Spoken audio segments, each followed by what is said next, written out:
నమస్తే, welcome to GT India news.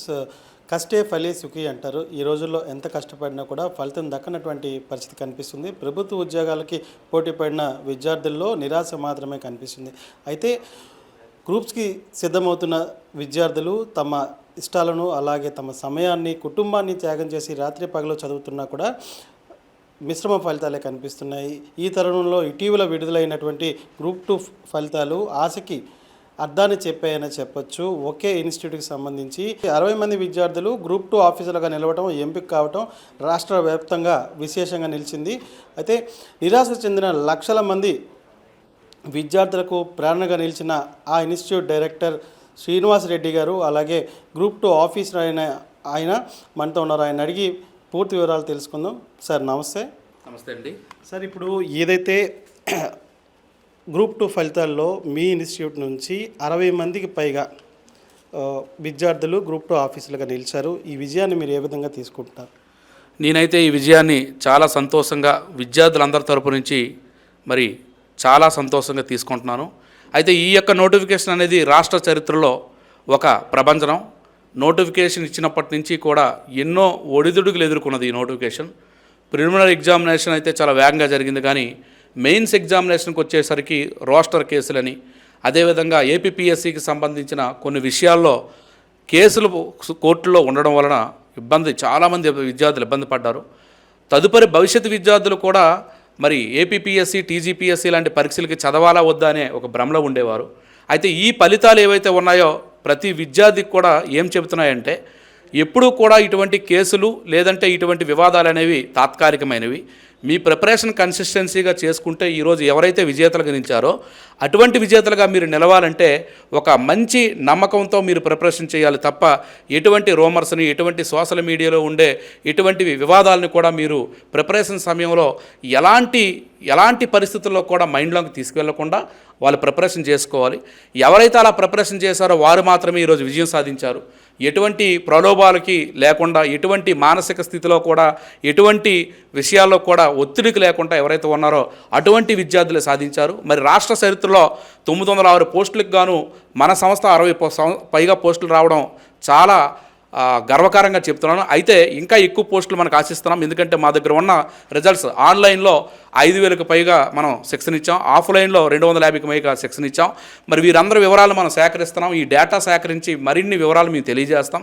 ఇప్పటికందిన వివరాల ప్రకారం మనకి 8 మంది డీటీలు, అలాగే 15 మంది ఎక్సైజ్ సబ్ ఇన్స్పెక్టర్లు, 22 మంది వరకు ఏఎస్ఓలు, అలాగే 4 ఏఎల్ఓలు, ఈ విధంగా వివిధ డిపార్ట్మెంట్ అన్నింటిలో కూడా సీనియర్ ఆడిటర్లు, జూనియర్ అసిస్టెంట్ క్యాడర్ నుంచి ప్రతి డిపార్ట్మెంట్ నుంచి కూడా 60 మందికి పైగా మనకి సమాచారాన్ని స్టూడెంట్స్ నేరుగా అందించారు.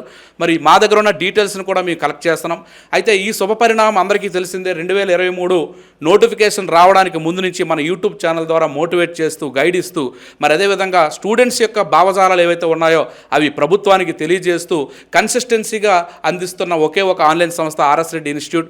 పైగా నేను 6 ప్రభుత్వ ఉద్యోగాలు సాధించి గ్రూప్ 2లో అద్భుతమైన గెజిటెడ్ క్యాడర్ని సాధించి ఉన్నాను. ఒక మార్గదర్శిగా నేను ఉండడం వలన ఈ సంస్థ నిర్వాహకులు ఎవరైతే ఉన్నారో 15 మంది ఫ్యాకల్టీ చేత కంప్లీట్గా ప్రిలిమినరీ నుంచి మెయిన్స్ వరకు కూడా కంటిన్యూగా క్లాసులు నిర్వహిస్తూ, వారికి ఆ క్లాస్ అయిన వెంటనే ఆ క్లాసుకి సంబంధించిన మెటీరియల్ ప్రొవైడ్ చేస్తూ, దానిపై ఎగ్జామ్ పెడుతూ ఆ స్టూడెంట్స్ కూడా అదేవిధంగా చాలా కష్టపడ్డారు.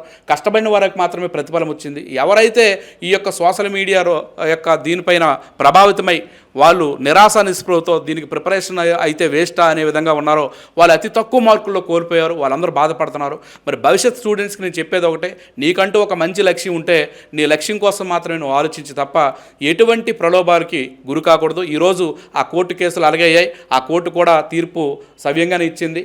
ఏదైతే ఉందో ప్రభుత్వం, కోర్టు చూసుకోవాల్సిన విషయాల్లో స్టూడెంట్స్ అనేవాళ్ళు ఎట్టి పరిస్థితుల్లో కూడా తలదూర్చకుండా వాళ్ళ ప్రిపరేషన్ చేసుకోవాలి. అదేవిధంగా ఈరోజు ఒకటే గొడ్డల పెట్టిగా ఉంది. ఎందుకంటే స్టూడెంట్ అనేవాళ్ళు ఏం చేయాలనేది చదువుకోవడం, ఆ చదువుకున్న వాళ్ళకి మాత్రమే సక్సెస్ వచ్చింది. ఇన్ని పోస్టుల్లో కూడా మన రాష్ట్ర వ్యాప్తంగా ఉండే ప్రతి విద్యార్థి, gazetted cadre, executive, non executive ఉన్న ప్రతి విద్యార్థికి కూడా మన సంస్థ తరపున అదేవిధంగా మన మీడియా తరపున మనం శుభాకాంక్షలు తెలియజేసుకుంటున్నాము. అదేవిధంగా మీ యొక్క కుటుంబ సభ్యులు ఎవరైతే ఉన్నారో తల్లిదండ్రులు మీకోసం ఎన్నో కళ్ళ కన్నారు. ఈరోజు సమాజంలో ఒక ఉన్నత స్థాయిలో మీరు ఉండడం వల్ల మీ గ్రామం కానివ్వండి, మీ ఫ్రెండ్స్ కానివ్వండి, మీ తోటి ఎంప్లాయీస్ కానివ్వండి మిమ్మల్ని ఎంతో గర్వంగా ఈరోజు మనకి చూపిస్తూ ఉన్నారంటే అది మీ యొక్క కష్టం. ఈరోజు మేము గైడ్ చేయడం వరకే, మీ యొక్క మెటీరియల్ తయారు చేయడం వరకే, కష్టమంతా విద్యార్థులదే. ఎవరైతే విద్యార్థులు చదివారో, ఎవరైతే కష్టపడ్డారో, ఎవరైతే కన్సిస్టెన్సీగా బలంగా కోరుకుంటూ బలమైన కోరికతో దృఢ సంకల్పంతో ముందుకు వెళ్ళారో అటువంటి విద్యార్థులు మాత్రమే సక్సెస్ వస్తుంది. ఈ యొక్క దానిని దృష్టిలో పెట్టుకొని, ఎందుకంటే గవర్నమెంట్ సర్వీస్లోకి రావడం అంటే పబ్లిక్ సర్వీస్, ఎంతో గొప్ప పేద వర్గాలకు కానివ్వండి, ఇతర ప్రభుత్వ ఆధీనంలో ఉండే సంస్థల్లో పనిచేయాల్సిన అవసరం ఉంటుంది. కనుక మానసికంగా, భౌతికంగా, శారీరకంగా దృఢత్వంతో ఉన్న విద్యార్థులు మాత్రం ఇది సాధించగలరు. కనుక ఇటువంటి గొప్ప విజయాన్ని సాధించాలంటే ఖచ్చితంగా ప్రతి విద్యార్థి కూడా మానసికంగా దృఢంగా ఉండాలి. సో ఈ విషయాన్ని అయితే నేను తెలియజేసుకుంటున్నాను. మరి ముందుగా నేను చెప్పేది ఏంటంటే, మన మీడియా మిత్రుల ద్వారా నేను చెప్పేది ఒకటి, నోటిఫికేషన్ కోసం కానీ, లేదా పోటీ కోసం కానీ, ఆ యొక్క సమయం కోసం కానీ, ఎగ్జామ్ కోసం కానీ ఏమీ ఆలోచించకుండా మీరు దీర్ఘకాలిక లక్ష్యం కోసం ఏర్పాటు చేసుకోవాలి. మరి వెంటనే అన్నీ అయిపోవాలంటే కొంచెం కష్టం. ప్రభుత్వాలు ఎప్పుడూ కూడా నోటిఫికేషన్ ఇచ్చేది ఎలా ఉంటుందంటే, వారి యొక్క ఎజెండా వేరు. యూపీఎస్సీ అనేది ప్రతి సంవత్సరం ఉంటుంది, కానీ లోకల్గా స్టేట్ గవర్నమెంట్లు అన్నీ కూడా ఇయర్లీ నోటిఫికేషన్ ఉండదు. ఒక ఎలక్షన్ అయిన తర్వాత ఒక నోటిఫికేషన్, ఎలక్షన్కి వెళ్ళే ముందు ఒక నోటిఫికేషన్. వారు ఎలక్షన్ వాగ్దానాలు ఎన్నైనా చేయొచ్చు, కానీ ఈ విధంగా మైండ్ సెట్ పెట్టుకొని మీరు ముందుకు వెళ్ళాలి. సో నోటిఫికేషన్ రాలేదనే కాలయాపన చేసే బదులు మీ ప్రిపరేషన్ చేసుకోవాలి. లేదా ఈ నోటిఫికేషన్ రావు, చదవడం మానేద్దాం అనుకుంటే మీకు నచ్చిన ఏదైనా లక్ష్యం మేరకు మీరు ఇతర ప్రైవేట్ రంగం కానీ, ఇతర సెల్ఫ్ ఎంప్లాయ్మెంట్కి కానీ మీరు వెళ్ళాలి. అంతే తప్ప కానీ మీరు ఎట్టి పరిస్థితుల్లో కాలయాపన చేసే సమయాన్ని వృధా మాత్రం ఎట్టి పరిస్థితుల్లో చేయకండి. మరి దీన్ని నేను తెలియజేసుకుంటున్నాను. మరి అదేవిధంగా ఇంకో విషయం ఏంటంటే, ఖచ్చితంగా ప్రభుత్వాలు ఇప్పుడు మనకి ఇస్తున్న ఏ నోటిఫికేషన్ అయితే ఉన్నాయో స్టేట్ గవర్నమెంట్లో, ఈ నోటిఫికేషన్కి సంబంధించిన ఖాళీలన్నింటినీ ఇచ్చే ఈ పోస్టులు ప్రతిదీ కూడా చాలా అద్భుతమైన సివిల్ సర్వీస్కి ప్రమోషన్లో వెళ్ళే అంటే కేడర్లు. మరి మనం ఉన్న సమయంలో వెంటనే ఈ పోస్ట్ సాధించాలి అనేది చాలా వరకు కూడా మన యొక్క అవివేకం. అయితే మనం ఎక్కడా సమయాన్ని వేస్ట్ చేయింది లేదు. ప్రతి దగ్గర మనం సమయం వేస్ట్ చేస్తుంటాం. ఓ టీ తాగడానికి వెళ్తే ఒక అరగంట వేస్ట్ చేస్తాం, టిఫిన్ కోసం గంటలు, రెస్టారెంట్లో ఫుడ్ తినాలంటే 2 గంటలు వేస్ట్ చేస్తాం. మరి అలాగే ఈరోజు ప్రతి ఒక్కరం కూడా జనాభా ఎక్కువగా ఉండడం వల్ల మనం వేస్ట్ చేస్తూ ఉన్నాం. అలాంటిది ఎంత అద్భుతమైన ఉద్యోగాల సాధన కోసం ఒక సంవత్సరంన్నర మీరు వెయిట్ చేసినప్పటికి కూడా, వెయిట్ చేసిన తర్వాత దాన్ని సాధించడం అనేది మీ యొక్క లక్ష్యం ఏదైతే ఉందో అది సాధిస్తే అప్పుడే మీరు విజేతలు అవుతారు. అంతే తప్ప ఈ ఉన్న సమయాన్ని అంతా కూడా మీరు చదవకుండా మీరు ఖాళీగా కాలయాపన చేసి అనవసరంగా సమయం వృధా చేసి ప్రభుత్వాలపైనో ఇంకో వ్యక్తులపైనో మీరు సాధించలేకుండా వ్యవస్థలపైన పెట్టినా అది విమర్శలే ఉంటుంది తప్ప దానివల్ల ఏమీ ఉపయోగం ఉండదు. ఎందుకంటే మీ విజయానికి కానీ మీ ఫెయిల్యూర్ కానీ మీరే కారణం. ఎందుకంటే మీరు సక్సెస్ అయినా అది మీకే క్రెడిట్ ఉంటుంది, ఫెయిల్ అయినా ఆ ఫెయిల్యూర్ కూడా మీరే కారణం. కనుక మీరు నిందలు నిరాపరణలు ఏవైనా ఉన్నాయో అవి ప్రభుత్వాలపైన కానీ ఇతర నిరుద్యోగ సంఘాలపైన లేదా ఇన్స్టిట్యూట్లపైన కాకుండా మీ యొక్క వ్యక్తిగతంగా మీరేంటనేది తెలుసుకుంటూ మీ లక్ష్యం కోసం మీరు కష్టపడి చదువుతూ ముందుకు వెళ్తే ఖచ్చితంగా ఏదో రోజు మీకు సక్సెస్ వస్తుంది. ఒకటే గుర్తుంచుకోండి, సక్సెస్ వచ్చిన తర్వాత, ఇలాంటి పోస్ట్ కొట్టిన తర్వాత జీవితం వేరు, ఇంతకు ముందు జీవితం వేరు. ఆ సక్సెస్ వచ్చిన తర్వాత నీ జీవితం సొసైటీలో అద్భుతమైన హోదా ఉంటుంది, మీ కుటుంబం అంతా కూడా తలెత్తుకుని తిరుగుతుంది, నువ్వు కూడా అద్భుతంగా ఇంకా ఒక సొసైటీలో నీకంటూ ఒక పాత్ర వచ్చేస్తుంది, నీకంటూ ఒక క్రెడిట్ వచ్చేస్తుంది. సో ఆ యొక్క ఉద్యోగం సాధించిన తర్వాత ఏదైతే ఉందో అదే నీ నిజమైన జీవితం. కనుక అది వచ్చినంత వరకు కూడా ఎలాంటి భగీరథ జపం చేస్తావో, ఎంత కష్టపడతావో, ఎన్ని రకాల మనోవేదనలు లేదా విమర్శలు అనుభవిస్తావో అవన్నీ కూడా నువ్వు లోపల పెట్టుకుంటూ ఒక్కసారి నీ మౌనాన్ని నీ విజయం అనే ఒక పెద్ద శబ్దంతో నువ్వు మోగించి నీ యొక్క ఇంటర్వ్యూని కూడా మేము తర్వాత తీసుకునే స్థాయికి నువ్వు వెళ్ళాలని కోరుకుంటూ మరి ఈ మంచి అవకాశం ఇచ్చిన మన మీడియా మిత్రులకి ధన్యవాదాలు తెలియజేసుకుంటాను. సార్, ఇప్పుడు ఏదైతే కాంపిటేటివ్ ప్రిపేర్ అవడానికి డిగ్రీ అయిన తర్వాత నేను కాంపిటేటివ్ ప్రిపేర్ అవుతాను అని అనుకోవడం కన్నా ఆల్రెడీ డిగ్రీ చదువుతూ దీనికోసం ఆలోచన చేస్తూ వెళ్తే బాగుంటుంది. అసలు అలాంటి వాళ్ళకి మీరు ఏం చెప్తారు? యాక్చువల్గా దీనికోసం మాట్లాడాలంటే ఇది చాలా క్రియాశీలకమైన వివాదం అండి. యాక్చువల్గా మనకి ఒక పండు కాయగా మారాలంటే ముందుగా మొక్క బలంగా ఉండాలి, అది కాండాన్ని ఏర్పాటు చేసుకోవాలి, పరిపక్వం రావాలి, కాయ తయారవ్వాలి, అది పండు వస్తేనే దాని రూట్స్ అనేవి బాగుంటాయి.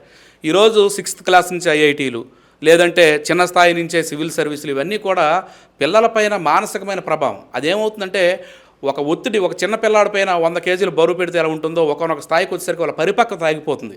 ఏ వయసులో ఎలా చేయాలో అదే సరైనది. ఈరోజు మేము కూడా గవర్నమెంట్ స్కూల్లో చదువుకున్నాం, బీసీ హాస్టల్లో చదువుకున్నాం, పురుగులన్నం తిన్నాం. మరి అలాంటిది మేము కూడా ఈరోజు గెజిటెడ్ క్యాడర్లో మేము సాధించి ఉన్నాం కదా. మరి చిన్నప్పుడే అన్నీ, ఇప్పుడు అవకాశాలు అప్పుడు లేనప్పుడు రోజు 6-12 కిలోమీటర్లు నడిచి అటు ఇటు నడిచి ఎప్పుడో పరీక్షలు అయినప్పుడే చదివి వచ్చి మన మానసిక స్థాయి ప్రకారం మనం సంసిద్ధి అయ్యి ఈరోజు ఈ స్థాయిలో తెలుసుకున్నాం. ఏ స్థాయిలో ఎప్పుడు ఎలా తెలుసుకున్నాం తీసుకోవాలో తెలుసుకుంటే మంచిది.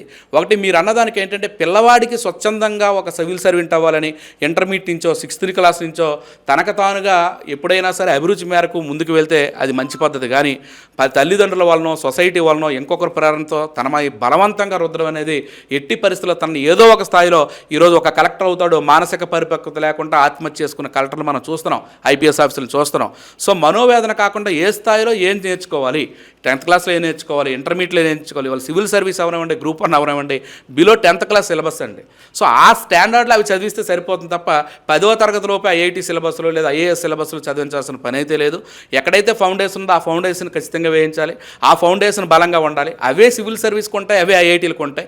కానీ పిల్లవాడికి మానసికంగా శారీరకంగా సొసైటీ పైన అతనికి ఎదుర్కొనే సమస్యలపైన మనం మంచి స్థాయిని ఇవ్వాలి తప్ప అటువంటిది అయితే నేను ఎంకరేజ్ చేయను. ఓకే, ఇంటర్మీడియట్ నుంచి కూడా సివిల్ సర్వీస్కి ఇచ్చేటప్పుడు అతనికి ఇంకా ఒత్తిడి లేకుండా చేయాలి. అదే కోరిలేషన్తో ఉన్న సబ్జెక్టులో ఇంటర్మీడియట్లో ఉండే సబ్జెక్టులు ఏవైతే ఉన్నాయో కొంతమంది చెప్తారు మ్యాథ్స్ బాగా చేర్చుకుంటే నాలెడ్జ్ అనేది మంచిగా వస్తుంది. మరి ఈరోజు ఐఐటీల్లో ఉన్న వాళ్ళందరూ కూడా నెక్స్ట్ సివిల్ సర్వీస్ ఈజీగా కొడుతున్నారు. వాళ్ళకి సోషల్ స్టడీస్ బ్యాక్గ్రౌండ్ ఉండదు, ఐఐటీ అంతా మ్యాథ్స్ ఫిజిక్స్ కెమిస్ట్రీ ఉంటుంది. మరి ఎలా కొడుతున్నారు వాళ్ళు? సో మన నాలెడ్జ్ షేరింగ్ బాగుంటే, నాలెడ్జ్ అనేది బాగా తయారైతే ఆటోమేటిక్గా ఎప్పుడైనా సరే 1-2 సంవత్సరాల్లో ఈజీగా సాధించవచ్చు. కానీ ఈరోజు ఇంటర్మీడియట్ డిగ్రీ 5 సంవత్సరాల్లో చదివితే వెంటనే ఐఏఎస్ వస్తారని కూడా ఎట్టి పరిస్థితుల్లో, లేదా వెంటనే గ్రూప్ 1 గ్రూప్ 2 ఆఫీసర్లు వస్తారని మనం చెప్పలేం. 10 సంవత్సరాల నుంచి చదువుతున్న వాళ్ళు కూడా గ్రూప్ 1 గ్రూప్ 2 అని మనం చెప్పలేం. ఒక ఆ యొక్క చైల్డ్ యొక్క ఫౌండేషన్, ఆ చైల్డ్ యొక్క కోరిక, ఆ యొక్క కసి ఏదైతే ఉందో, తనకి ఏదైతే తపన ఉందో ఆ తపన పైన ఆధారపడుతుంది తప్ప, ఎందుకంటే కోట్లలో లక్షల్లో ఉన్న దానిలో ఒక్కొక్క పోస్ట్ ఉంటుంది. ఇవన్నీ కూడా 1,00,000 మందికి ఒక పోస్టు. మరి ఈరోజు 5 లక్షల మంది గ్రూప్ 2కి సుమారుగా రాస్తే 900 పోస్టులు ఉన్నాయి. అందులో ఓపెన్ కేటగిరీలో సెలెక్ట్ అయిన వాళ్ళు ఎంతమంది? సో అందువల్ల ఏంటంటే తన యొక్క క్రెడిబిలిటీ ఏదైతే ఉందో, తన యొక్క అభిరుచి మేరకు ప్రిపరేషన్ అనేది చేయాలి. ముందు పిల్లవాడికి అది మార్పులు తీసుకురావాలి. అలా తీసుకొస్తూ ఇంటర్మీడియట్ లేదా డిగ్రీలో కూడా మనం వాటిని గైడ్ చేయొచ్చు. కానీ కంప్లీట్ 100% తను ఆ హోప్ఫుల్గా ఉండాలి. తను ఏమంటే డిగ్రీ చదువుతూ మా తల్లిదండ్రులు సివిల్స్ కోసం ఇది పెట్టారు, మా ఫ్రెండ్స్ ఐఐటీలు చేద్దాం అనుకుంటున్నారు అనే నిరాశ నిస్పృహతో ఉండే విధంగా కాకుండా తనకంటూ ఒక గ్రూప్ 1 ఆఫీసర్ అవ్వాలి, గ్రూప్ 2 ఆఫీసర్ అవ్వాలి, లేదా సివిల్ సర్వీస్ సాధించాలి అంటూ దానికి సంబంధించిన కోర్సును చేసుకుంటూ మళ్ళీ అక్కడ కూడా డిగ్రీలో మ్యాథ్స్ ఫిజిక్స్ అన్నీ చదివించి మళ్ళీ ఇవి చదివించి తనకు ఒత్తిడిని తీసుకొచ్చి ఏదో ఒక స్థాయిలో ఒత్తిడి ఎక్కువ పెడితే ఏమవుతుందంటే ఆ యొక్క పిల్లవాడు కానివ్వండి, మొక్క కానివ్వండి, ఈరోజు మొక్క సపోజ్కి బ్రాయిలర్ కోళ్ళే ఉన్నాయి, దానికి ఇంజెక్షన్ చేయడం వల్ల ఇంత పెద్దగా అయిపోయి కదలలేకపోతుంది. పిల్లాడు కూడా దాని మీద వాళ్ళకి ఇంజెక్షన్ చేసి సబ్జెక్ట్ పెడితే కొంతకాలం కదలలేక మరి ఎవరేం చెప్పినా సరే ఈ ఆల్అవుట్కి ఎలాగైతే దోమలు మనకి ఖచ్చితంగా మొదట్లో దాని యొక్క నిరోధకత వరకు ఇదవుతాయి, తర్వాత అవి పనిచేయవు. అలాగే పిల్లాడు కూడా కొంత స్థాయికి వెళ్ళిపోయిన తర్వాత ఎక్కువ ఒత్తిడి చేస్తే పరిపక్వత మొత్తం ఆగిపోతుంది, ఎందుకు పని చేయకుండా పోయే పరిస్థితులు కూడా ఉన్నాయి. కనుక పిల్లవాడి అభిరుచికి అనుకూలంగా దాన్ని గైడ్ చేయడము, పిల్లవాడి యొక్క అభిరుచి మేరకు వెళ్ళడం అనేది ఇంపార్టెంట్. మరి ఇప్పుడు ప్రతి ఒక్కరూ కూడా ఏదో ఒక అభిరుచి ఉంటుంది, అభిరుచికి మేరకు విద్య వెళ్ళాలి తప్ప విద్య మేరకు అభిరుచి అనేది మార్చుకోవడం అనేది అత్యంత రూత్లెస్ అనమాట. ఇది ఫిన్లాండ్ విద్యా విధానం, మాంటిసోరి విద్యా విధానం, ఫ్రొబెల్ విద్యా విధానం, మన యొక్క గాంధీ గారి యొక్క వార్ధా విద్యా విధానం, ఏదైనా బేసిక్ విద్యా విధానం ఏదైనా కానివ్వండి, పిల్లవాడికి అభిరుచికి అనుగుణంగా మనం ముందుకు తీసుకుని వెళ్ళాలి. అప్పుడు పిల్లవాడు దాని నుంచి ముందుకు వెళ్ళి అందులో ఇంట్రెస్ట్, ఆ ఇష్టాన్ని తీసుకోవాలి. ఆ ఇష్టం అనేది వాళ్ళకు ఆ కోరికని బలపరచాలి, ఆ కోరిక ద్వారా కసి పెరగాలి, దాని ద్వారా అతను సాధించాలని లోపల మోటివేషన్, ఇంటర్నల్ మోటివేషన్ రావాలి. అంతే తప్ప ఎట్టి పరిస్థితిలో ఆ విధమైన అప్రోచ్ అనేది మంచిది కాదు. అయితే పిల్లవాడికి ఆ అప్రోచ్ కలిగించే విధంగా కూడా తల్లిదండ్రులు, సొసైటీయో వాళ్ళకు సంబంధించి కొంత సంసిద్ధత, రెడీనెస్ చేస్తూ వారిని మార్పు చేసుకుంటే ఒక మంచి ఫలితం అయితే వస్తుంది.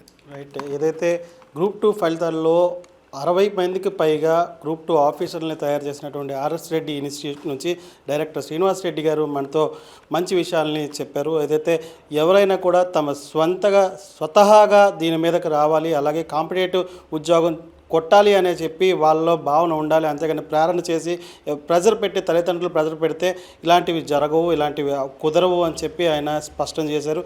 ఏ విషయంలోనైనా కూడా మనం ఆలోచన విధానం బాగుండాలి, కష్టపడాలి, మనం జాబ్ కొట్టాలనే ఆలోచన ప్రతి ఒక్కరికి ఉండాలి. అలాగే కాంపిటేటివ్కి వచ్చే ముందు మానసిక పరిపక్వత చాలా అవసరం. ఎందుకంటే జాబ్ ఒత్తిడి, చదవడం ఎంతవరకు ఒత్తిడి ఉంటుందో అలాగే ఉద్యోగం చేసేటప్పుడు కూడా అటువంటి ఒత్తిడి ఉంటుంది. కాబట్టి ప్రతి ఒక్కరూ కూడా ఇలాంటివన్నీ చూసుకునే కాంపిటేటివ్ ఉద్యోగాలు కొట్టాలి. ఉద్యోగం కొట్టిన తర్వాత మనం దానిలో నిలబడాలి, దాని మీద మనం పట్టు సాధించాలి, ప్రభుత్వంలో ప్రజలకు సేవ చేయాలని చెప్పి ఆయన మనతో చెప్పడం జరిగింది. కెమెరా పర్సన్ ప్రవీణ్తో Pavan Kumar, GT India news. Thank you.